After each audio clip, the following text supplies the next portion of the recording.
radio show in the West. In fact, I think there's only about 2 of them in the country. But we don't talk about those slimy little trout unless we're talking about bass fishing. But it's a lot of fun to bring the ultimate bass. I want to tell you a little bit about how the Roundtable Seminar got started. This was my idea, my brainstorm. It was something that I wanted to do years ago. And my idea for the Roundtable Seminar was actually started with Steve, Jimmy's brother. We were, believe it or not, we were in San Mateo. I'm going to go down here by Bub. I know I'm going to need to. We were in San Mateo doing a sports show 12, 15 years ago. And used to, the show would close at 10 o'clock at night. By the time you went out and you had dinner and kind of unwound from the show, well, heck, it'd be 1, 2 o'clock in the morning. Skeet and I are hanging out in a very, very overpriced hotel room in San Mateo that they used to put us up at. I think it was about $29 for the week. They slid us into this sleazy place downtown on El Camino Real. And Skeet and I are watching, believe it or not, the Jerry Springer show. And they were passing the microphone to the crowd at the end of the Jerry Springer show, and the guys were fighting and they were asking questions, and we looked at each other and went, we could do that. Dude, we could do that. That's a seminar right there. Jerry Springer. Yeah. So that's where we came up with the idea. 2 ideas actually were spawned from the hillbillies on the Jerry Springer show. The Roundtable Seminar and Skeet's new tow vehicle. Okay, so that's where it came from. Tell him I said that later. About a week from now, I want to make sure he comes tomorrow. He'll be here tomorrow at the ISE show as well. I'm going to introduce these guys to you. We're going to roll through the list, and I'm going to start right here with a guy that we have all raised. You guys all remember when Luke Clausen won the FLW championship back east? He won $500,000. You guys all remember when Luke did that? Does anyone in the crowd remember who won the co-angler side of that tournament? One guy up top. He just won a brand new car. Come on down. You get a bag of Cincos for being the only guy that knew Bub Tosh won the co-angler side, making it a complete western sweep. He has traveled back east, fishing the FLW Tour. He's done a couple of things on the co-angler side that Justin Lucas hasn't done. He's won on the FLW Tour, and he's won the FLW Championship. He's one of the top big bass guides in the motherlode. He is a kid we've raised since he was about 8 years old. Please welcome our swim bait expert, my buddy Bub Tosh.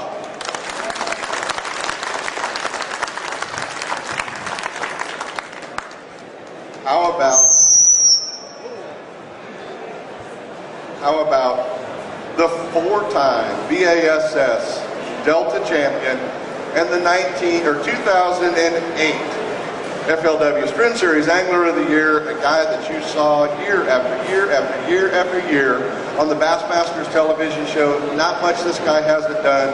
He is not just a Delta expert. He can catch him at Lake Shasta. He can catch him at Lake Mead. He had more top 10 finishes last year in the Sprint Series than anybody. Our 2008 FLW Sprint Series Angler of the Year and 4-time Bassmaster champion, the only guy that's ever won 4 tournaments on the same body of water, the BASS history, from Angels Camp, California, Robert Lee.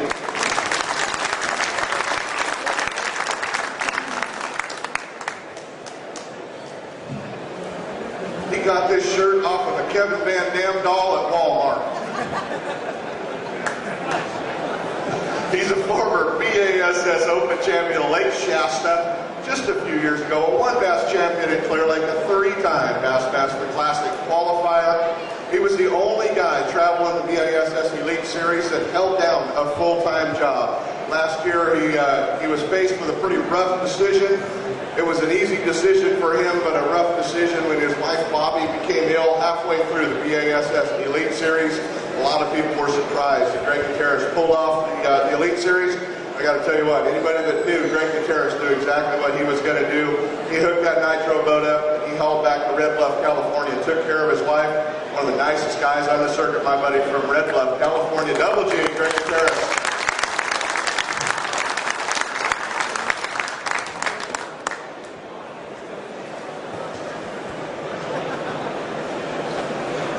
Two-time back-to-back Stren Series Angler of the Year, 2-time back-to-back Stren Series Delta champion, and you guys just thought he could catch him on Clear Lake, right? How come I'm the only one that has to defend himself? He's a 1, I haven't got to Gary yet. He's a 1 Bass Angler of the year that he won the String Series Angler of the Year, he also won the One Bass Angler of the Year. He is always considered a threat no matter where he goes.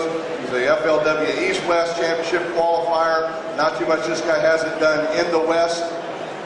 Besides, Skeet Reese's brother. From Winter Springs, California, my old buddy, Jimmy Reese.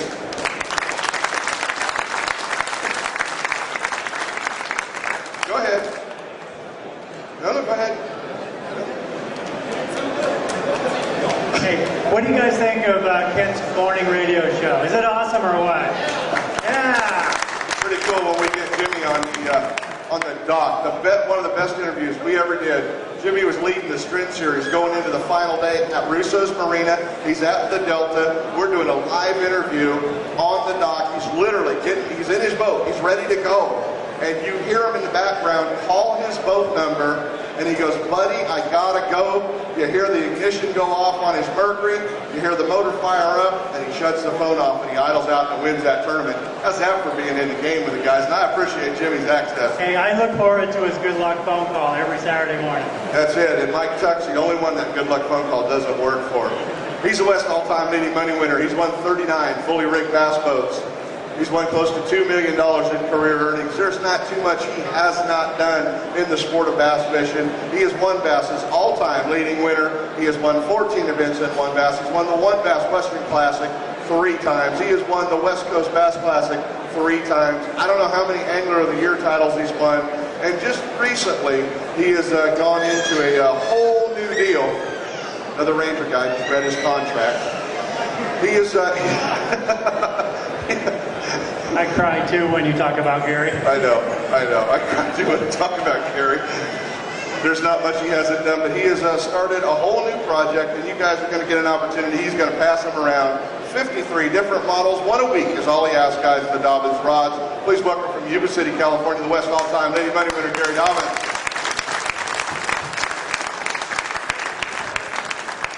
What was that, Bub? Just a big, hairy American winning machine. Well, here's how we do it. If you guys haven't hung out, how many of you been to Roundtable in the past? Some of you hung out with us before. Pretty good return. Here's what we do in the Roundtable. We turn this microphone over to you guys. You get to ask them all of the questions. How many of you are here with us today that won one of the contests, whether we did it on thefishnipper.com or whether we did it on westerbass.com? Some of our contest winners. Cool, we have all of your questions, guys. I've got them down here, and we'll get to them. We've got some stuff to throw out to the guys, and I think we're going to start things off a little bit differently than what we have in the past. I always get to throw the questions out, normally the first few questions to the guys, but I think we're going to just jump right into it because I know we've got a lot of you. Now, who's got the first question? First question of the deal. We have one here, Nick. All right, I saw your hand first. All right. This question's for Tosh. I know you fish tournaments and you fish big baits, but how do you separate the two? Because there's a lot of different mentality. How do you separate them? It's really hard to do that, man. I get burned all the time, and I go out and I spend hours and hours and hours just finding a couple spots where you can get those bites and have confidence to throw that big bait. And then I try to do it till usually about noon. And then afternoon, if I have nothing, I go throw a worm like everybody else, and I try to catch 5 so I have something to weigh in. And then if I catch them, I go right back to the big bait. As soon as I get 5 keepers, I put it down. I fished a small tournament, a month or so ago at McClure, and it took 7.5 pounds to win. I should have won that tournament hands down. I only threw a worm the last hour of the tournament and caught 3 keepers and almost had that weight. So I should have threw a worm the whole tournament and could have won. But I spent the whole day throwing a swim bait, and I finally did get a bite, 5 or 6 pounder, and I lost him on the top one of it. So making that call, it's just, you got to have some sand, man. You got to stick with it, because you know if something eats you, you're going to win. So if you want to win, that's how you win, and you have to die with it. And you're going to die more than you're going to win. That's just the way it is. Well, since he threw out the first questions and the rest of you were chicken to raise your hand, I'm going to give him a brand new Shimano Solstice 2500 from the Fishing Legacy program. So there you go. Oh yeah, I got a question. Now I see how that works, right? You have one right over here behind you too. Manny Sanchez. This is for everyone.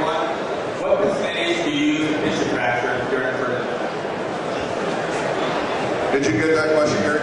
Okay.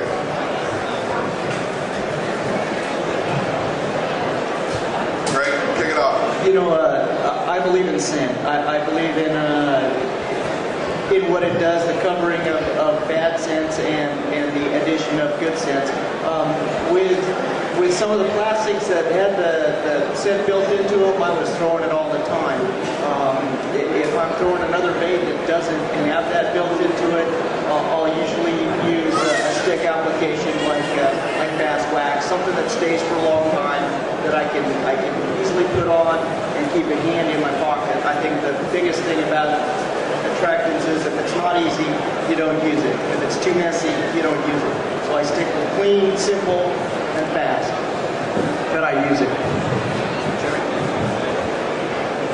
I'm not getting in a lot of trouble with this one. Pretty much, I go with what comes out of the package. I'm not much into scent. If there's scent on it, I throw it. That's just me personally. I did take 1 year with a brand, a couple brands, and experimented with it. You know, to me, it was just a mess, but you know, I just take it out of the package and throw it. I'd say 1% of the time I might do something just because it's hearsay. They say you got to do it, and maybe like on Havasu or somewhere. But the lakes around here, I'm not into that stuff. I hardly ever use scent. I had one time where I actually had to spill my diesel truck up. One time that I was spilling my diesel truck up on the last day of the event, and it put back on me. I got diesel all over me. And I was getting outfished very bad by my partner that day in a combined weight pro-am. And, you know, it kept bugging me. I'd really been catching a lot of fish dragging a 1-ton jig along, but today I wasn't getting bit. I thought about that diesel, and it was like midday, and I grabbed some scent out of my box. I mean, I got it in the boat, I just never used it. I rubbed it all over my hands, and I instantly went to detected fish. I think it's a very good mask, but I don't think it's necessary. What I don't do, I don't fuel up the morning of an event, and that's pretty much all I care about. If I do, I would use scent, but I don't. I mean, so I just don't do it. It just takes time. I really try to stay real efficient when I fish. The more that goes in the water, I think the more chance I got to catch fish. And I don't think scent is that big a deal for me personally, unless we're trying to mask a scent, like diesel. Diesel, I think, is the worst. I'm really mixed on that. When I was a kid, this guy Conway Oakley poured worms for my dad.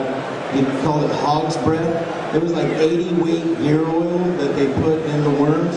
These worms stunk so bad, like tractor rear end. It was just the rankest smell. It would just burn your nose. And my dad slaughtered them. I mean, anything new smelling wise, banana worms. When I was a little kid, they had banana worms, strawberry worms, grape worms. I don't know if it ever made a difference. I mean, He's playing in the easy bake oven. Bub, these aren't the gummy ones that you eat driving down the road. I'm talking about the real deal. Bub, you think he just went through the boat? You leave me out there long enough. But I seriously, I don't know if it matters at all. You know, a lot of guys say it does. Guys like D, guys that have been around a long time, they don't care. Whatever's on there, they flip it. I mean, Reynolds, I've seen Reynolds leave his pork on his jig until it dried up rock hard and flip and catch it. So I don't know. Robert? I don't use it if the fish are biting. I mean, if they're biting and you're catching them, just keep fishing. But I've experienced a lot of times at Havasu, meat, and even spotted bass, where you get a lot of fish at a short bite. And I've also noticed that if you use sand at those particular times, the fish hold it longer, you might get a better hook into them. I used to have a tank at my house, a little bass aquarium, and he was kind of trained. He'd bite a jig or a worm and spit it out. If you put bang or some sort of sin on it, he'd bite it, hold on to it, swing around. He'd spit it out, but it would take him a lot longer and hold it a lot better. So I deal with the bite's tough, and if after I miss 3 or 4 fish, especially spotted bass and heavy pressure, I know it helps. It puts 2 fish a day that goes away, and then you normally wouldn't have caught. And then tough times.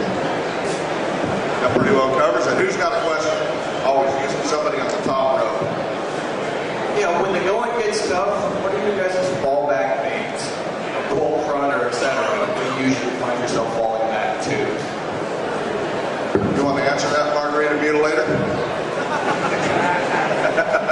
It's not a secret anymore, is it? Margarita mutilator, 6-inch worm, dart head. That's pretty much it. Double G? Yeah, I'll fall back on a 6-inch worm. Very rarely do I throw a 4-inch worm, 6-inch worm, dart head, shaky head, something like that. Something I can move slow.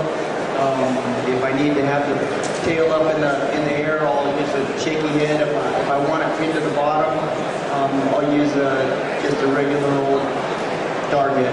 But usually it's just a 6-inch worm. You know, you said cold front. When you say cold front, then I immediately think deep water. Those fish are less effective in deep water than they are in shallow water. I would probably start off with like a hula drum with a 1-ounce jig. But if it's brutal tough, I mean, I'd fall back, I'm going to go right with a 6-inch roll, either margarita, mutilator, warmouth, gold bluegill, or oxford. One of those four, can't miss. But cold front, deep water. Worms are really good. It's hard to beat a worm anytime. I think if I needed to get one bite, and I just needed one bite, I'd wacky rig a worm. My favorite deal is wacky rigging on my line. I do it 8 months out of the year, so either a wacky or a gecko rig or something like that, you go for sure. But especially if they're spots around, you just need a couple. The lighter the weight, the slower the fall of your worm, the lighter your line, all that stuff matters just getting better. I think it depends where you're at. If I'm at Clear Lake this time of year or the Delta, I mean, Jim catches a lot on worm, but I don't even throw it. I'm going to throw a heavy jig and a reaction bait, rattle trap, or something's going to make them react. Jerk bait, rattle trap. Even in the cold front, if the fish is shallow at Clear Lake or the Delta, those fish kind of live along the shorelines, and you can make those fish react by jerking stuff through the grass and popping stuff off the bottom. And it's just more what I like to do. Of course, if you're at Oroville or Shasta or Maloney's or something, it might be a little different story, but don't be afraid to try a half-ounce rattle trap at the Delta or Clear Lake when the water's 44 degrees. That'll even. One other thing, we all said dart heads. You'd probably catch more fish on a drop shot, to be honest, but as tournament guys, I think most of the time you're going to catch better fish on a dart head than you are a drop shot, so that's probably, if you ask somebody that wasn't a tournament fisherman, they'd probably say drop shot, with the exception of Clear Lake, and then I would say drop shot over a dart head. Clear Lake is massive easy over a drop shot over there. That's the only way Jimmy ever catches it. Jimmy, you got a rebuttal to that? We probably need to pay attention a little bit. This is from the pages of westernbass.com. Had a good one here. I was looking for it. Stood out in my mind here. What are some of the biggest mistakes that you see amateur anglers making during the course of a fishing day or during a tournament, and what advice would you give them to combat those situations? Combined weight or FLW? Just biggest mistakes you see co-anglers making? In either case, I've seen, even in combined weight and in head-to-head, I see the backseater making a competition out of it. And I fished out of the back of the boat for a long time. I fished out of the back of the boat for five or 6 years. And at first, man, I was just out there trying to beat the dude. And then I realized, holy smokes, you can't do it. You can't compete against it because you're always trying to get the angle and you're trying to catch the same fish. You're not fishing for the same fish.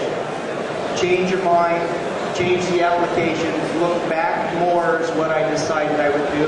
And the further back I looked, the more opportunity I seen. So I started casting back to the point where I would just look the opposite side of the boat and I started whacking them. Don't make it a competition against the guy in the front. You can't do it. You don't have the same angles. You don't have the same boat position. You don't have the same opportunity to manipulate it. Fish what you can at the best angle you can and look at each target as that. Fish against yourself and the fish, not against the guy in the front. That's the biggest problem I see. That and too much stuff in the boat. I agree with Greg. A lot of times, it doesn't happen all the time, but I'm fishing along and I'm watching where they're casting. It's just out of the back of the side of my head. I noticed they're casting exactly where I was casting going through an area. And like Greg, I fished co-angler for 7 years, and I always did something different than what he was doing.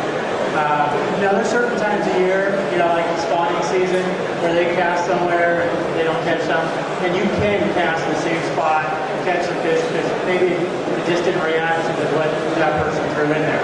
But just like Greg says, just pay attention to what that guy's doing to the professional angler, but don't keep casting where they're at. Cast somewhere else, and they'll get a few extra bites during the day.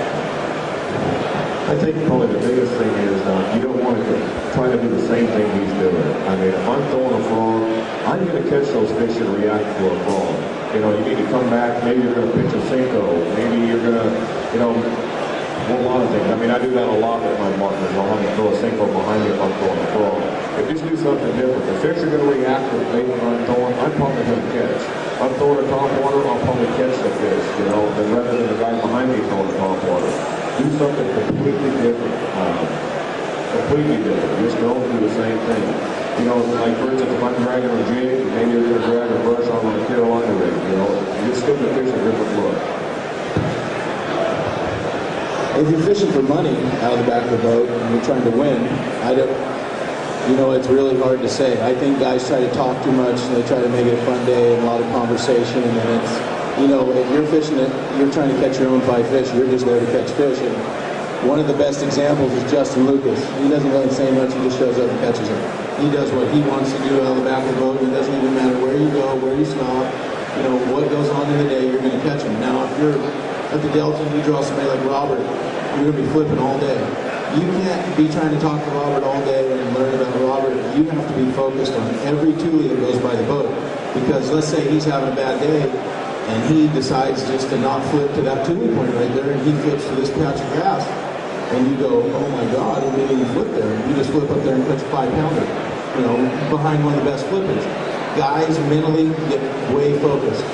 Guys do what they want to do, and they get in their zone, in their system, they start going faster and faster and faster. They make mistakes. So if you're paying attention, you're there to win money. The old saying goes, don't go to school just to eat your lunch. I mean, you're there for a reason, so wait for the right time, wait until the boat goes past it, and flip in there and catch that fish. If you're not paying attention, you're never going to see it. I think I covered it pretty much, but one other thing is when fishing out the back of the boat, because eventually you're going to move up around the boat, I imagine, because the guy's got to pretty much practice his technique or his mechanics really good. I get a lot of guys that are backlash rolling in, not all of them, a lot of backlashes, a lot of snags, smacking the motor with the crank bait. I know it's harder out of the back, but passing is super important. I mean, especially when you fish with people that kind of know how to catch fish because they're looking at targets and ambush points, this and that. It takes you 5 times to cast in to your spot, like Dobyns, and you got a spot. You need to hit your first cast, not your 15. So just mechanics is a good thing to practice. You can practice in the back of the swimming pool. This guy's not joking. Mechanically, he is unbelievable. If you ever watch Robert cast, it will blow you away if you guys ever get an opportunity to fish. You should watch Robert flip. You should, watch Robert flip.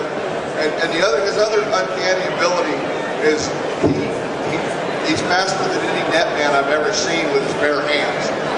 10-pounder going Mach 5 past his boat, he grabs him by the lip and throws him on the carpet. So when Bub talked about being in the zone, go back. If you don't have them, ask your buddies if they have the old Bassmaster shows where he won those tournaments. Because he's 3/4 animal. He is 3/4 animal. All right, you guys will enjoy this one. From Western Bass, Matt Kelly. Matt, are you here? All right. I was going to save this for later, but it's such a good question, Matt. I want to throw it out. Looking back at your successful careers as professional tournament anglers, is there anything that you would have done differently and changed knowing what you know now? Greg, wake up. Let's start down here with Robert.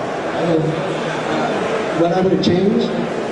Well, I started off in the club, and I was pretty stubborn. I didn't pay attention to all the new baits that were coming out. And for example, I remember a green wiggly worm. I'm like, what in the heck is that? I remember a salt and pepper grub. I'm like, what in the heck is that? The brush hog, what? And we're just kind of ignorant about the fact that those baits catch fish. So it's like, I learned it later. You gotta try new baits, even if they're not good as strong guy. Is to try the new baits, because a new bait to a fish that they haven't seen that they like catches tons of them. And that's kind of where I messed up early in when I started fishing tournaments, was the fact that I stuck on a brown purple jig, a spinnerbait, and a jerkbait. That's all I got to tell you. You gotta be a little more personal and try some new things. And new colors. Bob, what's one thing that you would have changed?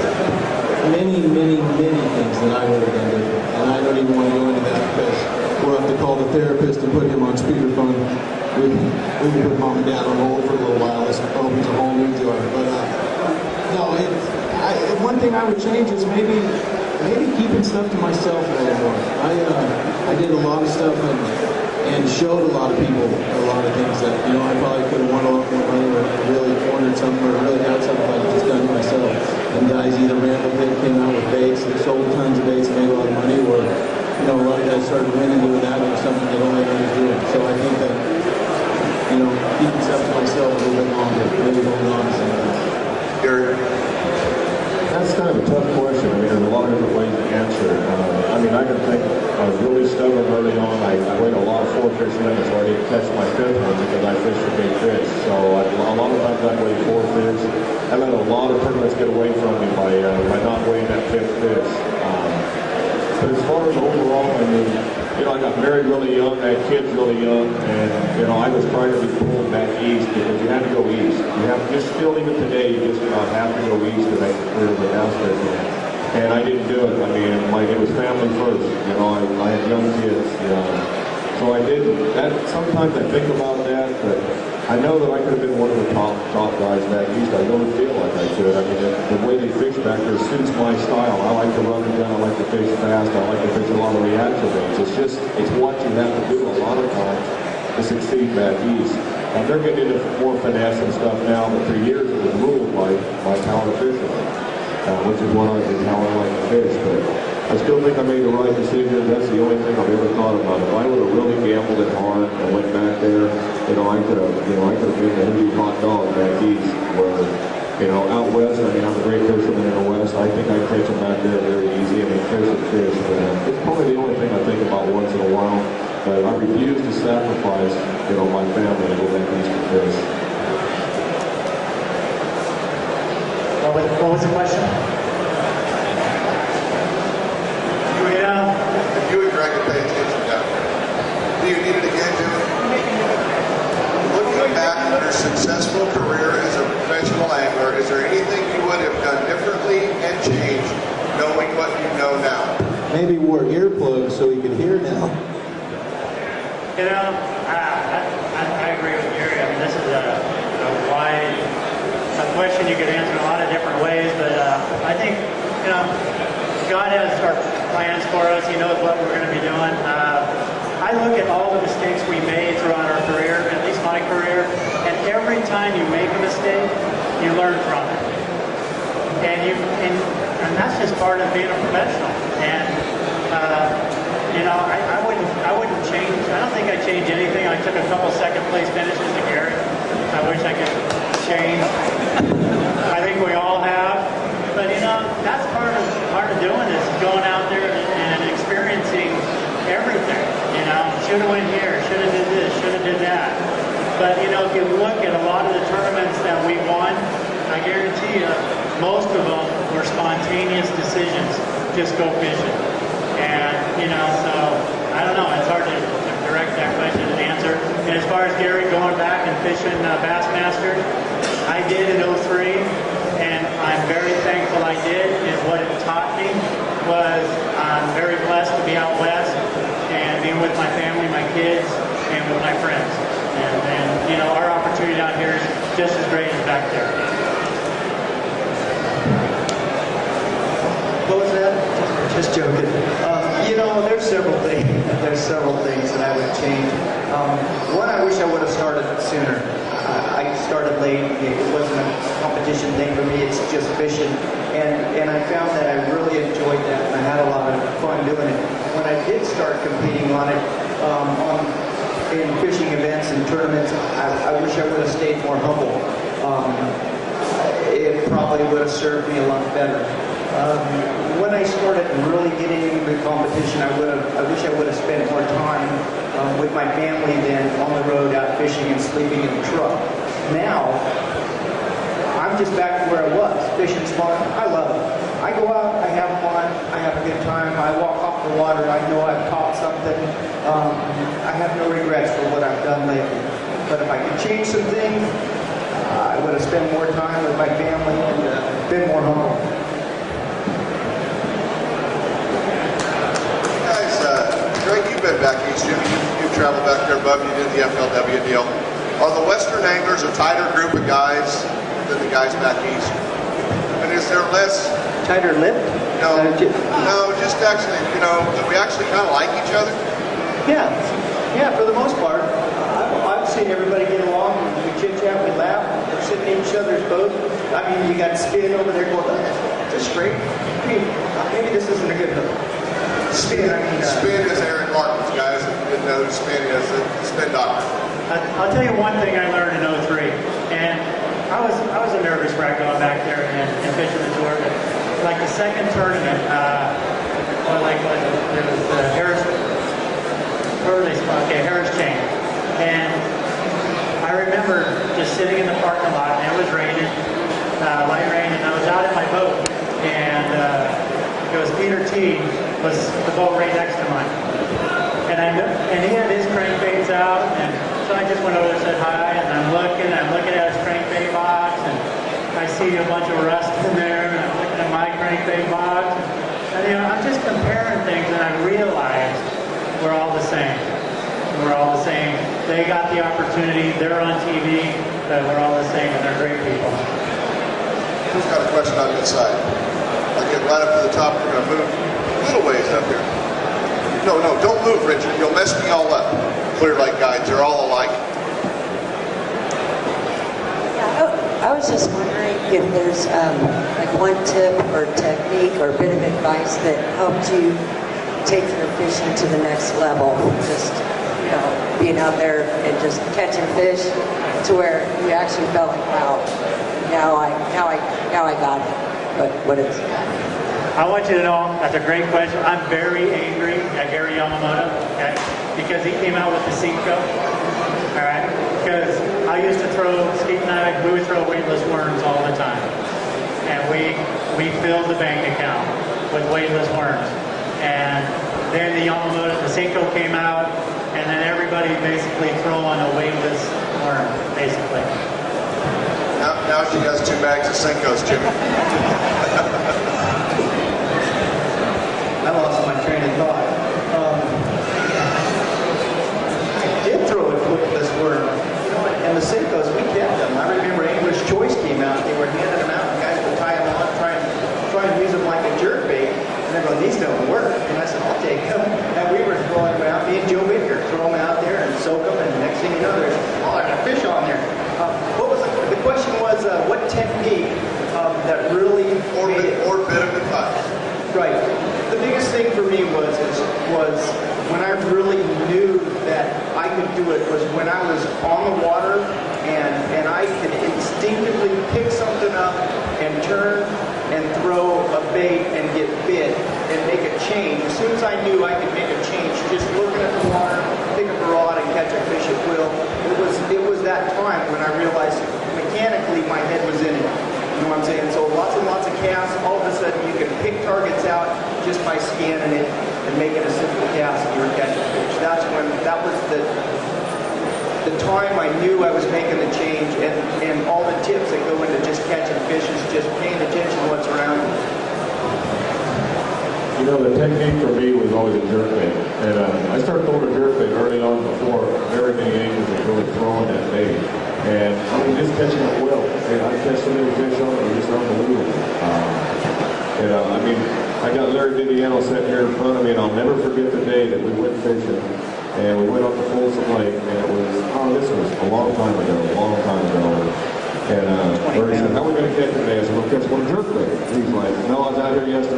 biting. I go, it's March, they're biting. He goes, no, they're not biting. He goes, where do you want to go? I said, right over there. He goes, I fished that bank yesterday, they're not biting, where do you want to go? I said, I want to go right over that bank. They're biting, trust me.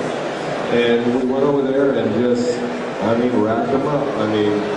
60, 70, 80 fish that day, I don't know, but that's the way. And jerkbait, it kind of got me going. If it wasn't for jerkbait, I started off, 23, 24, already had a couple of kids married, paid the bill. I couldn't gamble a lot of money, but nobody was throwing jerkbaits. I got a check almost every tournament. Without a jerkbait, I probably wouldn't be here today. I still catch a ton of fish on them. Not as many as before because the fish have got conditioned to them, but I go everywhere with the jerkbait. I throw it year round and I quite catch them on it. And it's just my confidence deal.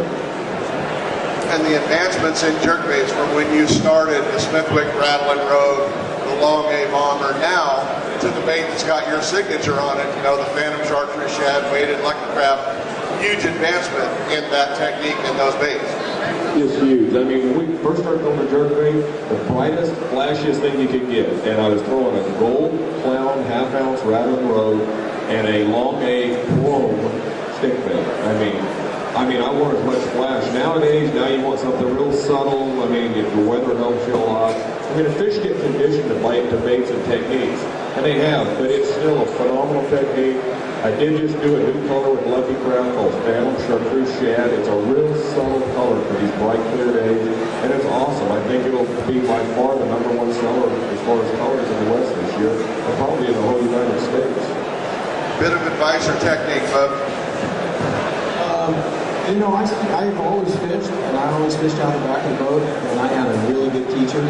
So, I was always just a little bit better, I thought. And I started fishing with all these guys when they were first starting out, and, fishing out the back of the boat, start catching them. They all tell you, man, you should try fishing boaters. So I just did. And it's just one of those deals. I really had the most fun fishing on the back of the boat, because I got to catch a lot of bass out of the back of the boat. So it was fun. I really enjoyed that. That was probably the best part of it. Robert? Just the best thing for advice is the fact that anybody that's doing it loves to fish, and you gotta get confidence as far as tournament fishing.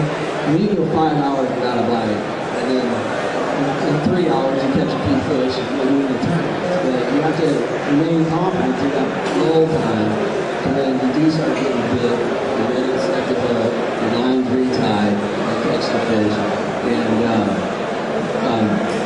for me, it's confidence, knowing that if I don't catch them in this tournament, oh well, I'll get them some other time, don't get down, so. You got one right up here, guys. All right, so what's a spinnerbait supposed to represent in a fish's environment? I think it resembles the clear water, a little school of bait fish, maybe bluegill, stained water. If you use brighter colors, it's all about vibration and maybe visibility. The same deal Robert just said. I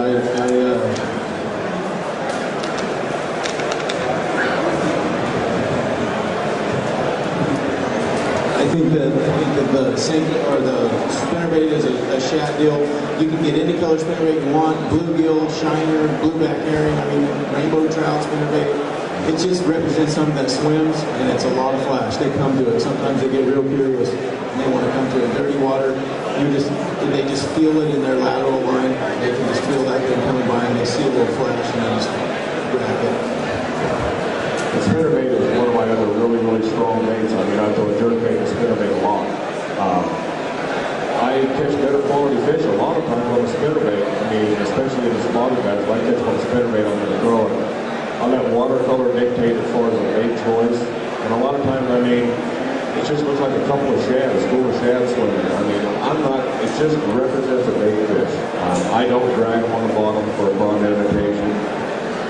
I'm really simple on color. I throw shad, chartreuse, and white, and a few white ones. But, that's pretty much, it's a running gun, cover water, get a reaction strike, and they bite it everywhere. Even late meat, I took second to U.S. Open, I caught every fish on the spinnerbait. They just bite it. Got one up here, guys. This question is for Gary. In the wintertime, when you're fishing jerkbaits, what kind of structure do you look for? Do you look for running water coming in, or maybe a submerged rock pile? So good question. It's really going to depend on what body of water and largemouth or spotted bass and stuff. Points are always the key. There's always fish moving up points. They use it like a highway to move up the feed. You can't hardly miss that. Structure, like when we're talking clear lake and rock piles, sometime during the day they'll start moving up. It's really hard. Just finding a lot of structure. I go down the bank and cover a lot of water with a jerk bait. If I'm not catching them, if I haven't got them figured out on points or a couple of pieces of structure, it's a cover water deal for me. I mean, I just go down the bank and I fish it. And what few fish are moved up, I get to catch them on a reaction bait, even if they're not in a feeding mode. But big jerk baits are here. It's been around for a long time, and it's just a great way to catch fish. I caught my biggest fish I've ever caught on a jerk bait. I just caught a lot of big fish on them, and it's just a go-to technique. I won, without a doubt, more money on a jerk bait than all the other baits put together. Got one right there, guys. As a co-angler and shared weight, what do you guys expect from your co-angler at the back of the boat? As far as what to do or stuff like that? And shared weight, man, let it hang out. I got a rod rig for you. I know what you want to throw. If you want, I got all the best rods and reels. I mean, you don't even have to bring anything. If you bring your stuff, that's just a bonus. That any shared weight tournament you're going to do with any guy that you draw, they're going to be all about you getting bit. And they're going to ask you, can you use the net? So things you want to do is be able to net bass and, just anything. I mean, you never know what you're going to be doing in the day, but you're going to be around them, and the boat's going to be facing where you can catch one. So, I mean, just let it hang out. I think shared weight's a great deal. I mean, I think it helps growth in the sport. You're not intimidated. You draw a guy in your team for the day, and it's a much more relaxed atmosphere. I mean, even in the pros will help you, and even in a non-shared weight format, which is pretty much a head-to-head competition, the only thing I ask my partners to do is I just ask them to not cast over me or cast in front of me. I tend to take, it takes my concentration away. I tend to fish faster, and it makes me very unhappy. If they will fish behind me and work, Don't get the big guy unhappy. I was trying to say it where I didn't say I was pissed off, but I want my partners to catch fish. I'm not one of those guys. I want him to be happy, I want him to catch his fish. And as long as he's not making my life miserable, I'll help him catch fish. I mean, I'll make sure the boat's positioned for him. I'll tell him the baits and, hey dude, you really ought to try that. And I gave up some really key waters, like I said, throw right there. I know when you fish, I think I need a fish. Well, I've done that twice, and it turned out to be big fish in the tournament, and it sucks because we're not talking combined weight here.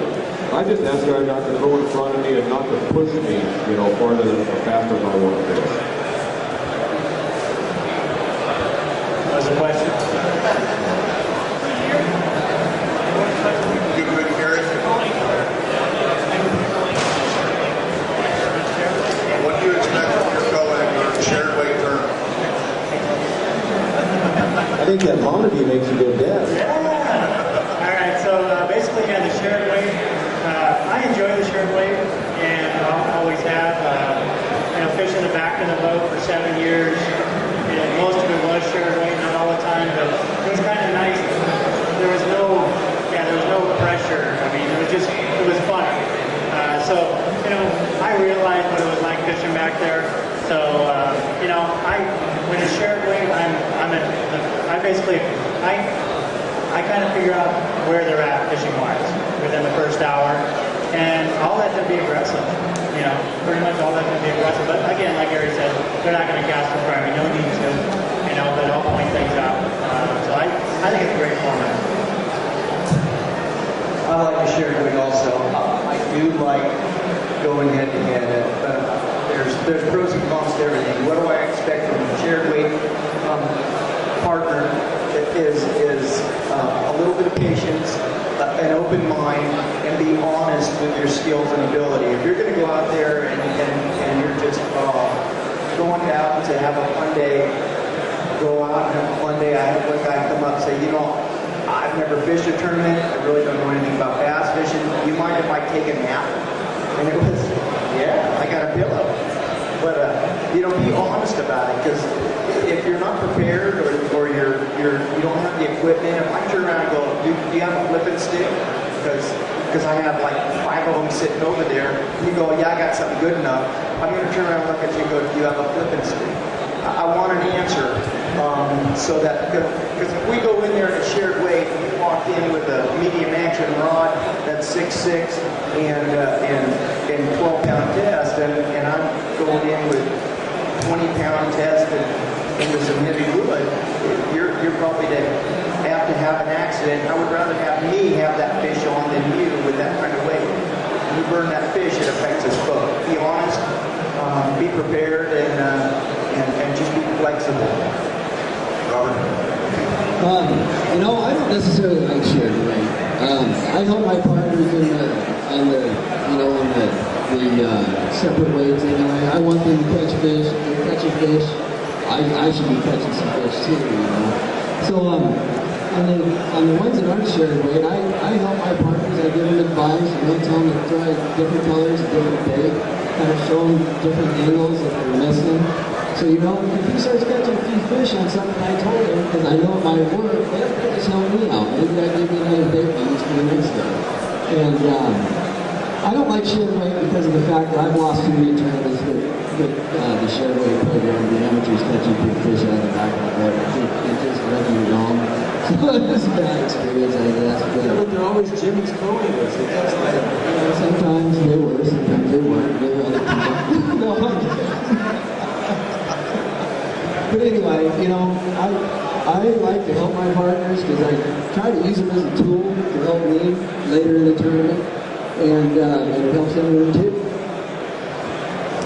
All right, here's an interesting question. I want to know the biggest fish that your co-anglers have ever weighed behind you in a shared. Clear Lake, he caught it 1 dock down from me. I won't say where. It's going there at like a 12-pounder. Next tournament is going there catches a 10. No, was it 12? It was. Was it 12? Was it 12? Hey, but remember what I say. I open my boat up. I let them fish where they want to fish. I just want to know. I'm not Robert Lee on the bank. A foot of water between the tule and the boat. The guy's going, where do I catch? Out in the middle of the river.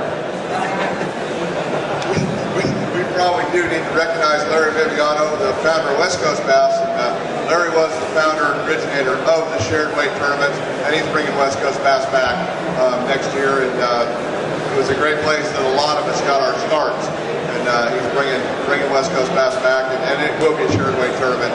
And shared weight, for those of you guys that are not familiar with it, you fish with one of us, and every fish that you catch counts for us. Every fish we catch counts for you. We're going to weigh 5 as a team that day. You're going to fish with another partner the next day. So your combined 2-day total is how they're going to decide the derby. So it's kind of how it works. And shared weight concept is a great deal.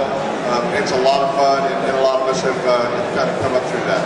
Yeah, he didn't just start the shared weight. Larry started the whole pro-am concept, which is what everyone fishes through the whole United States today. That was all his idea. We started with shared weight, and they've changed it a little bit for its head-to-head. But either way, there's no more flipping the coin for a boat-on-boat draw. It really did suck because you catch it really good, and your draw guys wasn't catching at all, and he'd make you flip the coin and you lose, and you're stuck in a backward boat. And it was a bad deal. It really sucked. I hated those boats. Yeah, shared weight's way better than pro-on pro. There's no doubt. I'm not going to sugarcoat it, folks. You got a question right here, guys. We didn't answer the last one, good. What's that? They did. Oh, the most weight, the biggest fish weighed from a co-angler, Greg? Two very key non-shared weight memories that I have. One was about a 6-pounder on Lake Guntersville when I turned to face my buddy and say, yeah, I've got one pinned down, and my co-angler cast on it and caught it. And the other one was, and that was about 6.5 pounds. I missed the cut by 1 ounce. It cost me $10,000. The other one was an 8.5-pounder that I had come in on. I knew the fish was there. I wanted to see how it was positioned. I told him I was going to drive by the fish to see how it was positioned and turn the boat around.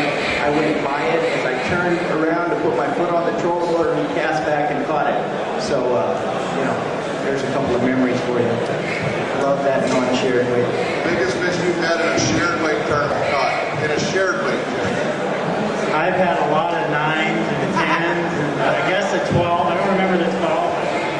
Bonatie. One dog down from here, like an English Choice Pro-Am, I think.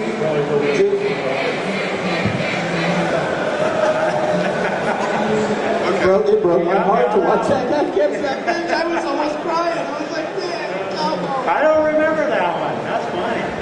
That's the second thing that goes, Jimmy. That's right. Hey, it's all good.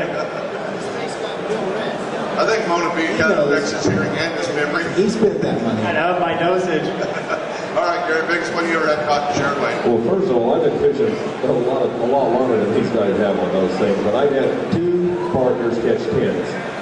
One was in a Delta. He was one of my worst draws ever. He was the biggest pain in the butt I ever fished with, and all I did was ask him to throw a Cinco, and he wouldn't do it. And I was catching pretty good fish on top water, but I was even fill out my limit with a bunch of 3 and 4 pounders that were eating Cincos like crazy. And it took me half a day to finally talk this guy into throwing a Cinco, and he cussed and he whined, and he just dropped the Cinco right over the side of the boat. And I'm thinking, this guy's a pain in the butt. I sure am glad he's fishing with Dean Thomas tomorrow. And he caught a 10-pounder, a 10.5-pounder. They had it right under the boat, and I mean, he catches it, and he tells me, I hate Cincos, and don't ask me to throw one the rest of the day. I mean, the guy was an absolute pain in the butt. But he drew D. Thomas the next day, and it was worth the price of admission. I mean, I'm telling you what, where I would never chew this guy up and spit him out, he chewed him up and spit him out before he even got in the boat the next morning. The next guy caught a 10-pounder. I mean, I just caught 11.5 with a jerk bait, and he whipped in there, and he had a 10 that come up and threw the bait. And I'm just like, God, where we had that one? And he fires right back in 5 or 6 casts later, and he catches a 10. So it was a good tournament. We did have a ridiculous amount of weight that day, no doubt. I kind of like Robert. I never had that happen to me. I wish. The only time that it did happen to me was when it was pro on pro Bassmasters, and it was either Charlie Weir or someone like that.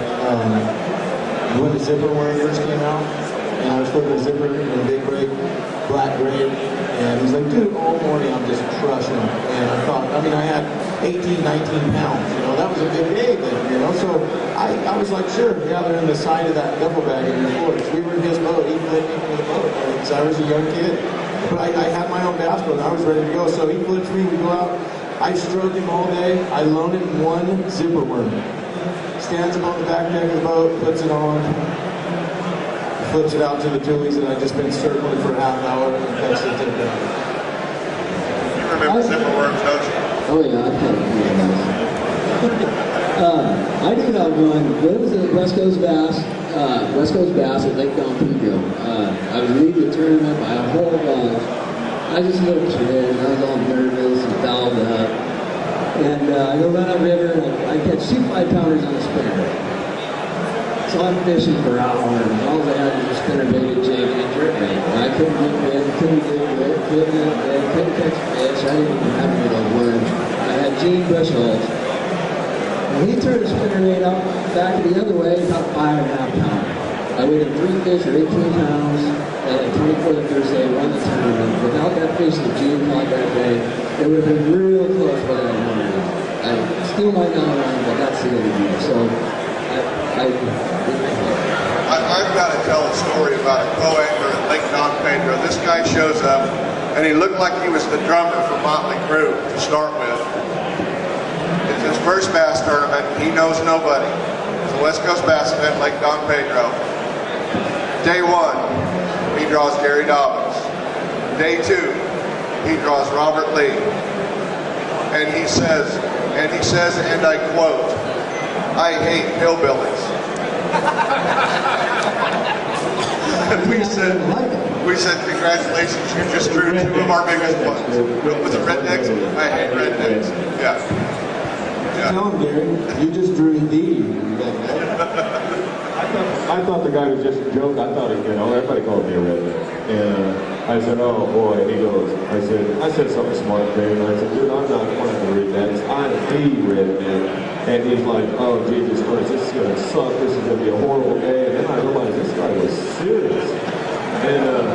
And I was catching him really good. I mean, we actually was in third the first day, and he sat there and told me all day long everything I did wrong. The fish are on wood, you're stupid, you're not fishing the right thing. I mean, he was on, and I hate to sound like I got partners that pain in the butt. I've only ever fished with like 6 guys that I don't want to fish with, but this was one of them. And I mean, he stayed on me all day long, and I mean, we was in third after day 1. Well, the next day draws Robert. Later today, the second day, I see him going down the bank, and he's just yakking on Robert. Robert just shaking his head, going down the bank, just fishing.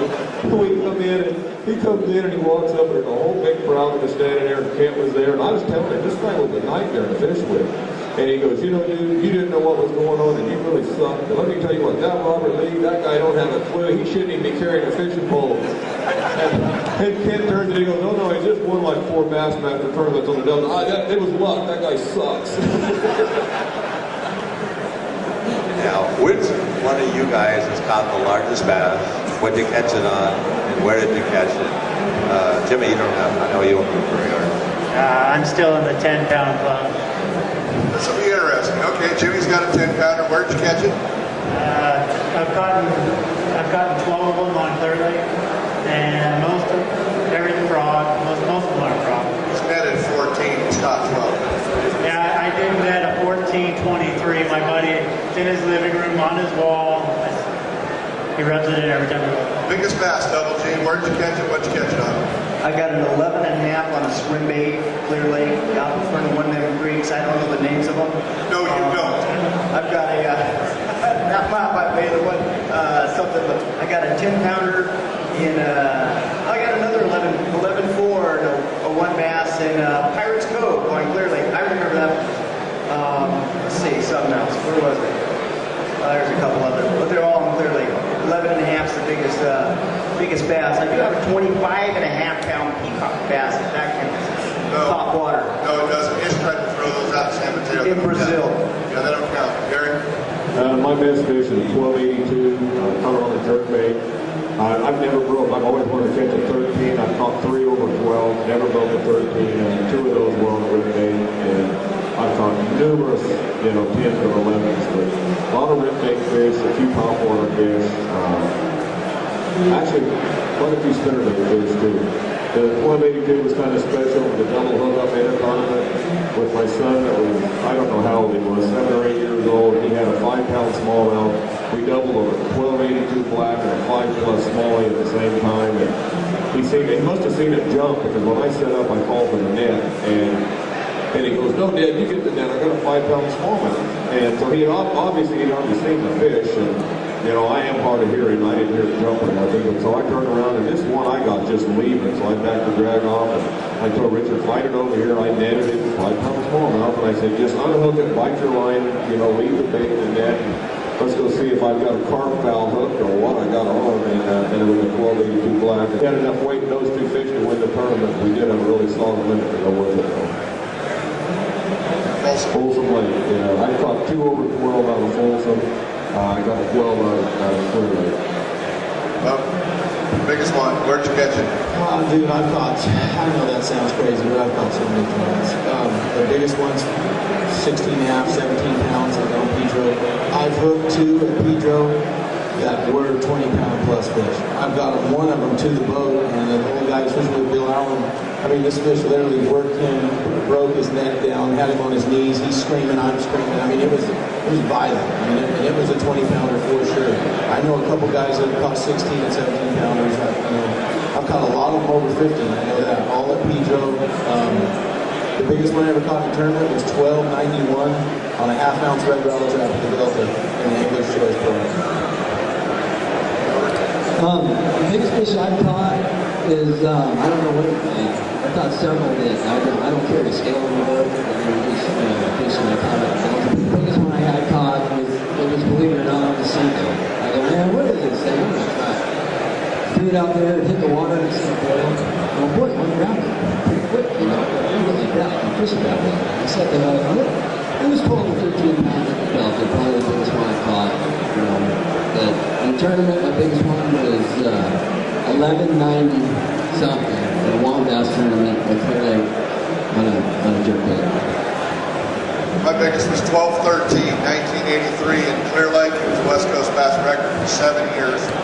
and caught it on a crankbait. As Dee Thomas tells the story, I showed him to every boat on the lake, and I wound up finishing third. Don't throw a 6-inch trout-colored worm. Don't do those three things.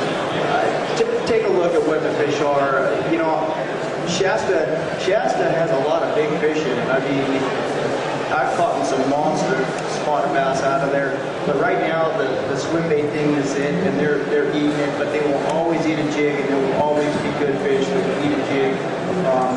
They will move up shallow, and they will eat a big worm. Anything that's subtle looking, big worm, jig, swim bait.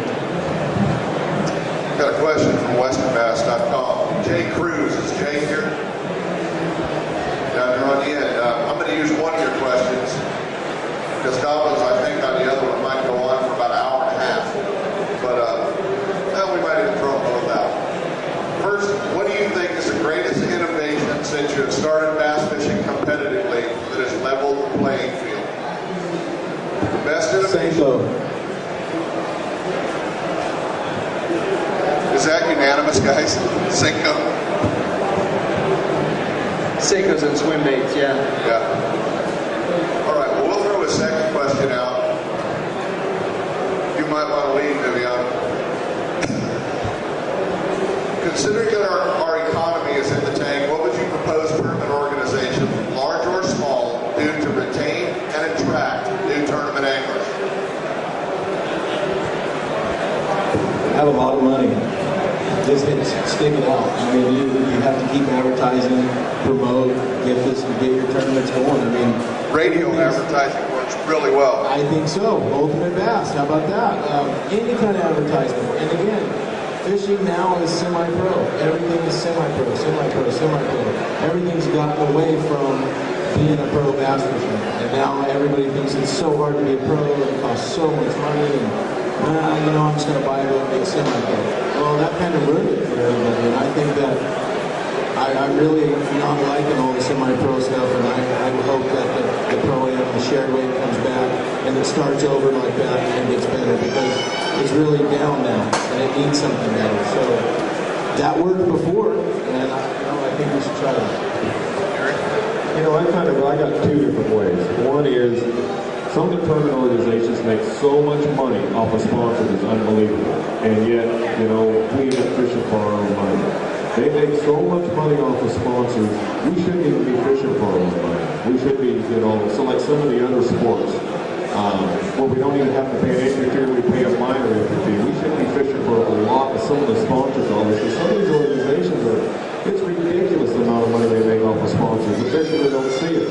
Some of the fishermen, it's getting a little, it's getting a little better. If they continue to do what they're doing, the PAA, which is the Professional Anglers Association, I believe, it's going to get stronger. When we start to fish for our own money, when we start to fish for the sponsors' money, it's the time to start, fishing for some of the sponsors' money also. Some of these things, FLW makes an incredible amount of money off of sponsors. Now, West Coast Bass is just starting up. Larry's going to have a harder road to compete with somebody that's well sponsored. In the past, Warren Bass has had a tremendous sponsorship base. They could have built the West up in one Bass just like BASS did the East, but they didn't. They take all the money and shove it in their pocket rather than continue to grow and go to the next step, where they could have made a lot more money, but they don't. That's one thing. The second part is, the tournaments have got, to me, I believe, they've got less horsemanship, more cutthroat, more bull crap like that. They're not as fun. And we've lost a lot of fishermen because tournament fishing's not fun to them anymore. And when you get the money so high, and I've always been a big proponent for high entry fees, you get a little more money.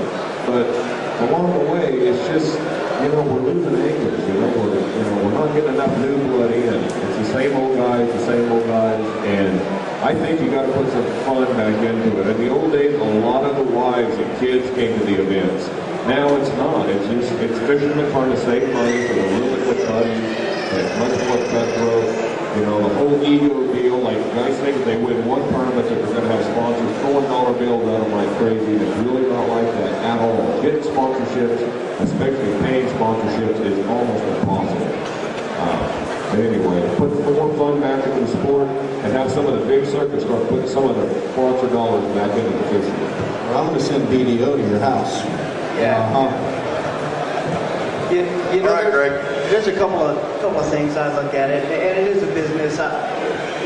That's understood by most of the pro anglers that are out there. The businesses are there to grow. However, I'm not quite sure. Some of the companies, some of the smaller tournament circuits are growing, and we're fishing for our own money. There's some sponsor money there. We were fishing for boats and certain amounts of money. But what I've seen is I've seen entry fees go up, and then I see what we're fishing for still staying the same. And I understand that those dollars go back into making that happen. That's how it is.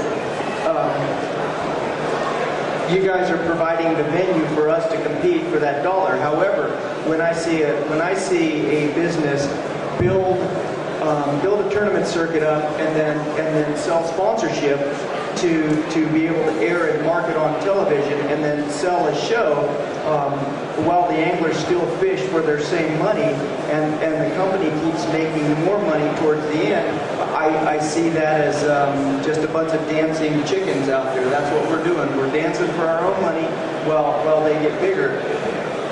You know, part of our own money, Greg. yeah, Part of our own money. correct. You know, everybody's seen what's happening to the Elite Series, where they drop the entry fees this much, but they drop the payout that much. You know, it's not worth it. You can't make a living. If you want to be, they want professionals to go out and be professionals, but we're losing those guys based on the fact that if you're smart and add it up, if you're willing to pay $5 to earn $6, but it's going to cost you $10 to do it, it really isn't much of a business. Why would you even think about doing it? You're better off just going out, throwing a little money down, fishing a jackpot, and gone are those guys that are going to try and ride that on the backs of the pros. The pros will ultimately walk away from them, and they will go under. They need to support the pros, the guys that have truly been doing it for a while. Okay, got one right here, guys. This is a swim bait question for everybody. What's your philosophy on stinger hooks on swim baits? Does it help more than it costs you bites? You know, some people think it hurts the fish. I remember seeing Greg clearly that osprey rig with two huge trebles on the sides. You know, wind, that was springtime. So I mean, when does it hurt you getting bites? Does it help you catch fish? You know, kind of myself. Stinger hooks, swim baits. At Pedro and Maloney's, I've caught, like Doug said, I've caught a ton of fish on them. I mean, mostly just 8 to 10 pounders. And that clear water at Pedro and at Maloney's, they won't eat it if it's dark out. They will not eat it. They might fall like that, but they're not going to eat it. So I just try to use the most natural. That's one for me is a number 12 Huddleston with a 20-pound floor carpet line, no trailer whatsoever. 12-pounder, 10-pounder, 8-pounder, they can take it. But yeah, it's tough when you're both doing, you know, you don't hook up, but a lot of times those fish aren't going to get hooked up anyway. I think it only hurts your bait. It affects your action. If they're absolutely hogging the bait, then you don't need the trailer hook. If you're fishing on a lake where there's spotted bass mixed in, like Pedro, Maloney's, McClure, you get that they're just knocking the crap out of this thing if they don't eat it. That's going to happen, and that's what you want to feel. If you're feeling fish, boop, you're feeling a little, you know, something odd out there, you're going to catch a big one. If you're getting little love taps and stuff on your swim bait, you're doing it right. You will have one eat it. But if you have a trailer hook on it and one does decide to eat it, the big ones eat it so deep that trailer hook hooks their gills and rips their gills, it gets in their gut, rips their down by the crunchers. It's just all bad. So I don't use them. I have been in so many situations where you have one come up and jump and throw your Huddleston or throw your swim bait or, you know, come off right at the boat, straight lining you and shaving his head and he comes off. I mean, and so many times you just go, man, why didn't I have a trailer hook on that? But again, like Robert said, if you want to get bit, you cannot put one on there. You know, when swim baits first started going, you could stick all the hooks on them you wanted, and it didn't make any difference. But now, fish get smarter, they get conditioned, and I mean, you've got to get off of some of those trailer nets. Some of the guys are doing real creative paint jobs on the trailer hooks to match them to the bait. That helps a lot. But you just can't hang them off there like Greg was trying to snag all the ones that we're talking about clearly. Inside the mouth, Greg. You can't do that anymore. You pretty much got to try to make those hooks, blend in a little bit or not use them. You'll get a lot more bites with those trailers. Do you even throw a swim bait? I throw quite a few swim baits. I throw as many swim baits as you do drop shot worms. He makes a good swim bait rod, I know that. I fish like a man, he fish like a boy. I'll go back to the question. I'll go back to that later. Don't talk to Steve's brother like that. That's right. Fishing Clear Lake, you guys, you don't need a stinger hook. The fish you do miss, cast it back there an hour later, you're probably going to catch it. But honestly, I've never used a stinger hook, and I think they're nailing on the head. Clear water conditions, they're not going to eat it anyway.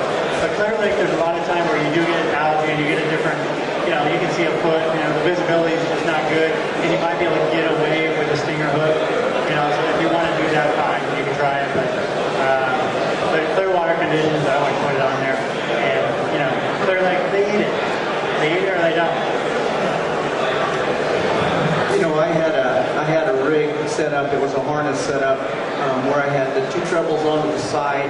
The bottom treble, one treble was into the side, one treble was hid up underneath of a fin, and the other one came up off the back. What I found was throwing that bait earlier was that when the fish ate it, they were eating it so deep that the treble hook that normally sat on the belly was back in its gills. I changed the hook around, and most of those hooks or fish were all caught up in the upper part of their mouth, and it allowed me to actually drag that bait and still have those hooks that were sticking out the side. I shoved them in so that they would be tucked in with the hooks sticking up and out to the side. That harness was just for that area and time and condition. For the most part, I don't throw a stinger hook. I don't. I throw a hook. I don't throw a stinger hook on it. I don't throw them on any of the hollow body baits if they don't need to. Some of the guys make them built into the tail and they cut slats and everything. And you're right. Usually when you're throwing that bait, you're looking for a fish that's big enough to eat the whole thing anyway. That's what you want. So if it was a 2-pounder and it shook its tail off and it bit it off, you probably didn't want that fish anyway. Got one right here, guys. I understand that the BAS series has a limited coding. It's been a backfire. I think, you come a great business. What do you think? For straight up pro fishing hand in hand, I think it's the most awesome thing in the world. You don't have to worry about that guy behind you. I mean, you're fishing for yourself. If you want to do an arena for, at that level, but there's no growth in the sport potential. I mean, where's the growth going to come from? I don't think it's a really good idea for that part. For head-to-head competition, I think I'd like to see the championships be, that way. There's good and bad. For head-to-head fishing, I think it's an awesome idea. Absolutely. The way this has gone into it, and for some people it really makes a lot of sense. For me, it really didn't. I liked going from a federation opportunity and then going to a pro-am type event and then going to a pro tour with an elite series of guys. I thought that was a pretty good climb up the ladder. Once you get to that elite series of guys, I really don't think you should be fishing against somebody in the back of the boat at that level of the playing field. And this kind of, I take it for what it is, but at that level, I don't think I need a babysitter in the back of my boat. I really don't think I need somebody there to watch me catch fish. We've all worked to that level. I think you should be trusted or determined to be a professional. I mean, I don't see a golfer running around having some amateur hit his ball down just because he had a rough lie. It just doesn't happen. Treat them like pros or don't treat them like pros. But as a one-on-one competition an elite level, call it what it is, but you know, for that upper echelon of whatever tour that gets out there, I don't think there should be somebody in the back of the boat determining the way the end of the day, you know, the day ends. I don't think that should be. I know it's cost me in the 4 years that I fished those pro-ams or pro level tournaments back there. I bet you it's cost me at least 80 grand just in certain instances that I know of for sure. I think Greg's right. If there's no pros, there's no anybody else. We're all not pros. It's just the bottom line. I want to see Davey Hyde get pumped up and do the running man. I want to see Robert sprint from the front of the boat to the seat and dive down and grab a 10-pounder. I want to see him jumping around, screaming, shaking. I want to see Rick Clunn fall down with a 10-pounder on there in the floor of his boat, you know, oh, he's almost having a heart attack. I mean, all that stuff looks so much better. I'm into the TV show. I mean, if you want to be a pro and you want to watch pros do it, they have to be in their zone, and to be in their perfect little environment, have everything go right in their day, it's hard enough to do. I mean, there's so many variables that you can't control that happen in a day that you just have to be able to shake off. And not having somebody in your boat tremendously adds to your focus level and your concentration. And at that level, if you're not focused all day long, little mini breakdowns happen, you know, and you don't really see them when you're by yourself. Like, you know, you'd see him if you had a co-angler, though. He'd flip over and catch a 5-pounder for you. It's one more you're not going to wait. And so I think it takes pressure off guys. I think it puts more focus on pros. I think it even elevates it even more. But I will say this. If they are going to do it right, and they're going to have pros by themselves in bass boats, and every pro has a camera. So the guy that gets last place in the Classic, you know, he caught an 8-pounder. Nobody's ever going to see that fish because he got last place. Well, if everybody had a camera in their boat, you get to see this guy catch an 8-pounder in the Bassmaster Classic and almost have a meltdown. If they're going to do that, they have to have a level just below that, like they used to, where guys compete together. And co-anglers still have a chance to be an elite co-angler and try to go to a pro level, and guys are still trying to compete at that level to get to the elite spot.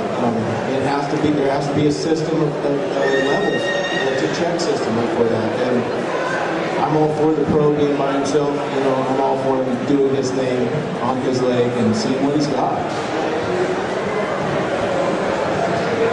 Robert? Yeah. Well, I agree. I think the top level is fine. I mean, but they still have to have the stepping stones, like in pubs that come up to the rings, that have the amateurs and co-anglers in the back. Jimmy? Yeah. Okay, we got one up here, guys. When you're fishing a tournament, what percent of the time you go to finesse fishing? What percent of the time are you finesse fishing? That's a good question. You know, I think you really, really got to feel the fish. You know, one thing I've learned is that you have to adapt to fishing pressure. And, you know, when you get 200 pros out on the body of water, you know, you got to make adjustments right away. And it's not the same. You can't just go throw a swim bait, like Bub said, and just catch fish after fish after fish, because those fish realize that you're there. You know, the boat's going through the area over the top of a lot of these fish, and they realize that you're there. So, you know, it depends on the area you're fishing, you know, how many people are in that area fishing the tournament. So, you know, I remember the string tournament in 06, and, you know, basically it was a cold front, so it was a little different condition. It wasn't fishing pressure, but it was a cold front. And I swim bait, jig, had one fish, and finally 11, 12 o'clock, you had to make adjustments. And basically just went to the 6-inch worm and just shaking it super, super slow just to get your limit. But at the same time, you can catch quality fish doing that. So when there's cold fronts, you know, you really need to start thinking slow down right away. Fishing pressure, you know, it just depends on the area you're at, and that's, you know, you got to make adjustments quick. You know, it's just a tool. You know, finesse fishing is the same as power fishing, is the same as, you know, net fishing. It's just a tool. The job is to catch fish. A prime example, I was with it was an Angler's Choice tournament back when they had the Pro-Ams, and let's see, I was in third place, he was in second, and what's his name was in first place down there? Anyhow, there was a weather condition coming in, and Steve and I are talking. We're sitting across the table, and he's going, "Man, I'm whacking him." I said, "Dude, I was whacking him on a jerkbait." I said, "But that's all going to change. There's something coming in. I think it's going to change him." And he goes, "Oh no, I got solid fish. I got solid fish. If it doesn't get too cloudy," and I said, "Well, your bedfish are gone." And he knew. I knew what I was talking about. I said, "I'm changing." And the next day I went out and I changed down to a 6-inch worm from a jerkbait, and I went from 13.5 pounds the first day to 25 pounds the second day throwing a dark red worm. Okay, it was just something that I made a change on based on the conditions. But again, it's just a tool. If you went to a mechanic and say, what's the percentage you use a 1/2-inch wrench? Every time there's a 1/2-inch bolt, that's when I'm going to use it. That's a very difficult question, but I think it boils down really to time of year and weather. I'm going to power fish if at all possible, because I think it's a much better way to win a tournament if I can throw with rip baits, spinner baits, palm water, swim baits. But it just really depends. Like I heard one tournament really sticks in my mind. 4 or 5 years ago, the first day, it was brutal. I get catch 2 jerkbait fish in the morning, and I will almost always start the power fishing in the morning. Always. I don't care if it's 30 degrees. I'm fishing power fishing in the morning. And I caught 2 that morning. And then I went a couple hours and got them. So I dropped down and I caught 7 fish all day. 2 on the jerkbait, 5 on a tube in about 40 foot of water. Fishing light line to me at 8. And it was brutal. It sucked. And it was a horrible. And the next day, it started raining. Heavy clouds cover rain. I put 2 jerkbaits on the front deck of my boat, and that was it. And I couldn't have been happier. I caught 75 or 80 fish that day. And the conditions changed. So conditions, whether it be fishing pressure, weather, to me, weather is a big deal. I don't care how much the lake's get beat up. Weather changes, fish change. I just don't want to hear about 75 and 80 fish days anymore. It just hurts too bad. Because I've had so many tournaments that he's won, but I've caught like 5 a day. And I'm judging 75 a day. Yeah, you want to hear a great story? Where are you? No, the best one is when you're traveling with him and rooming with him, Tony Franceschi and I, Can't get big. at the Foster's Freeze in Red Bud, eating dinner with Dobyns. He looks across the table at Tony and I, and he says, "What the hell were you 2 doing out? How in the world did you only catch 10 pounds? What were you 2 thinking out there today?" Yeah. You want to travel with him? You want to travel with the? Yeah, he's a lot of fun. Yeah. I think they're really hitting it on the head, man. I don't go anywhere without a spinning rod. It usually has 6 pounds on it. Unless I'm around Clear Lake or the Delta, it'll have 8 or 10. If I'm at the lake where it's real clear, I use 4 and 5 a lot. A lot, more than 6 and 8. So I always have a spinning rod on. I always have a 16th ounce head on. 16th ounce is my favorite size, as light as possible. And I just roll with it. I love finesse fishing, and everybody's like, "Man, you're the swim bait guy." Well, I can't tell you how many times. One of my team partners is here in the audience, and I can't tell you how many times I've thrown a swim bait all day and tell him, "Dude, do not put the worm down," and have him go, "Bub, this is a big one." You're gonna have him catch an 8-pounder on a worm in 65 feet of water while I'm out there bucking the big wood. So, I never put the worm down, man. Greg wants to know if you have a spinning rod, Robert. Robert, do you have a spinning rod? I started using one a couple of years ago. I used to never really do it, but lately a guy has to, especially these Northern California lakes where spotted bass have come into play. I could never really catch spots in the past, but I kind of taught myself how in order to get by. So what's worked good for me, even on Lake Mead, Havasu, Shasha, all these lakes, is trying to mix the 2 together. Try to use a downscale size jig, always looking at your line, possibly use the lightest line possible for that application. Instead of 15-pound on your jig, maybe try 10 or something. Use real natural colors. That's finesse fishing to me. So And that's about it. You know, and the little worms spinning out there, I got those. I've kicked butt the last 2 years at Lake Shasta when I was spinning. And it was kind of amazing. I caught a 6.5 pound spot, another 6 pound spot, all on a 5-inch worm on 6 pound line, but that's kind of excessive, but it works. That's all we need is Robert picking up a spinning rod now, right? Exactly. Hey, 6 pound test is a little excessive, guys, okay? I use 4, dude. 6 is excessive for me. Excessive. I know. I can't even see 6. How do you see 4?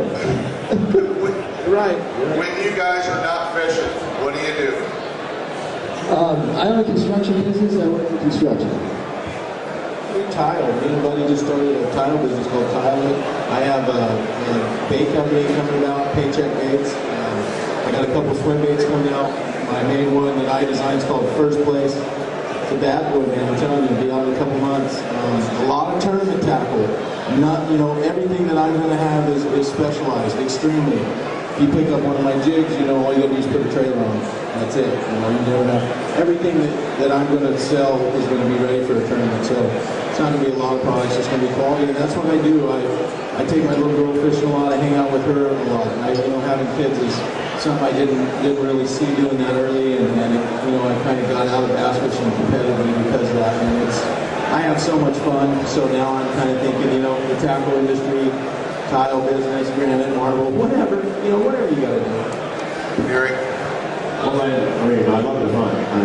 Hunt and work with dogs. I raise Labrador retrievers, and so that's my gig. But I've kind of been tied up a little bit lately with a fishing rod company. So believe me, it's less fishing, less hunting, and more fishing rods. Wait a minute. Less hunting? This year? What's that? Less hunting this year? Less hunting this year. It was a little bit. I had a pretty good whitetail in Nebraska, elk in Idaho, but yeah. Yeah, I had a pretty good big game season this year. So I was, in Idaho, Nebraska, but short trips and back to rods. And normally, I go out with the dogs a lot. I was out playing with my dogs this morning, and they're fat. They're normally solid muscle this time of year. They're fat, so they look a whole lot like kids. So I know that they haven't got used near enough this year. What's your biggest bull elk? Just for the record, Dobyns, I was just curious. Your biggest bull elk? My biggest bull? I actually shot a 7x7 bull this year, and it's a good one. It's a good bull. I was lucky enough to get my hands on a tag in Idaho that was very hard to draw. I got him to shoot a long distance, and I couldn't get any closer than 723 yards. So I punched him at 723 yards. I hit him twice, I shot twice, and then I shot another one at 1,013 yards. So it takes special tools to do that. It's really all the gun. I can teach anybody to do it in 5 minutes. He's like Quigley down under. Keep going, bud. Keep going. I'm going to take her on back, bud. Go on and keep it. You guys see that picture, that big elk? That thing was huge. You guys see that with that one down? Yeah. Okay, Jimmy, It was huge. when you're not fishing, what do you do? Okay, I own a cleaning company up in Ukiah. So that lately, this last year and a half, kind of keep me a little bit busy. But my wife and I were very excited. We got busy and introduced to an awesome opportunity. And we basically became independent distributors with this company called Holy mackerel, here we go. it's called Monavi. And so basically we've been... So, Greg, what do you do? That's what we've been Do doing. not drink the Kool-Aid. Anyway, so that's what we've been doing. Basically, we're just blessing people's lives about 30, 40 hours a week and fishing here a little bit with the kids. And that's what we've been doing. Greg? I am still in the fire department. I've got technically 2 years, 362 and a half more days, and a wake up until I can retire, but I'll probably do a little bit more than that. But I just promoted to a battalion chief position there. I'll be changing my name to Bill because I'm now the fire marshal. And I actually just started a business also called Fins and Fire that is branded with for firefighters that fish, t-shirts, cups, mugs. First class though, Bob, first class. top shelf stuff. Tournament ready. Every time I get out, I hit the water, it's me. I wear clothes too. I don't put out fires, but I have been called fires. Stop, drop, and roll, buddy. Stop, drop, and roll. All right, we always like asking this one. What's in your CD player in your truck right now? Charlie Daniels band. I hate rednecks. Was that what that guy said? Go ahead, bub. You don't even want to know. I have so much music. I love this XM radio. I'm a big 150 comedy, XL comedy guy. I love the 80s channel, man. I'm stuck in the 80s. I just grew. Dobyns. Hey, well, last time I was asked this question, I said, I just lost my train of thought. A GPS disc, because every time I get in that big area down there, man, I can get lost in 5 minutes. But now it's like man goes to town, man. Who's the guy ever say, what's this guy doing? Get out of the road, man. Get out of the way, bro. Get out of the way. And now, I'm a country guy. Country all the way. Jimmy. When I drive, I'm in zone land. I'm thinking about big fish, and I'm thinking about something. I don't listen to radio anymore. How many miles does your Ford have on it? 320,000. Still going. He's listening for something to fall off of it, is what he's listening for. I listen to it all. I have everything from Leona Lewis to George Strait. If it's playing, it's got a bump, I'll listen to it. That's what I want to see. Good out there grinding. I want to see Good do the ski Reese. Some of them shaking the head. I want to see Good go wild. Well, guys, believe it or not, we have gotten close to 2 hours with our roundtable seminar. Gary Dobyns is up on the tank. Next, we had 3 youngsters sit in the front of this seminar for 2 hours. Did a great job, and they are all going to leave with Shimano rods, courtesy of the Angler's Legacy program. You guys did a great job hanging out with us for 2 hours. And you guys did really, really good. Let's hear it, guys. 4-time BASS double champ Robert Lee. He'd be making a lot more money if he was working in Las Vegas. Our swim mate, buddy. But Tosh. Stunt comedy's not out. You want to be my agent? We'll go. The West all-time Lady Money winner. Stop by the Ranger Boat booth right at the Dobyns Rod Boat and check out a full line of 53 different fishing rods. He wants to get them in all of your hands to take a look at them. Gary Dobyns. 2-time String Series Angler of the Year. And Ski Reese's brother, Jimmy Reese.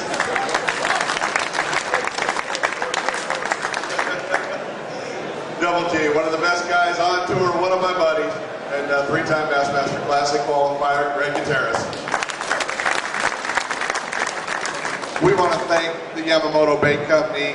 We want to thank Shimano, Angler's Legacy, Pure Fishing for all the product that we threw out to you. You guys can check out the Roundtable, westernbass.com, and I want to thank you guys all for your support of the Ultimate Bass Radio Show. Enjoy the show. We got a lot more coming here on the aquarium demonstration tank, and it's been fun. One of our best roundtables. They always get better.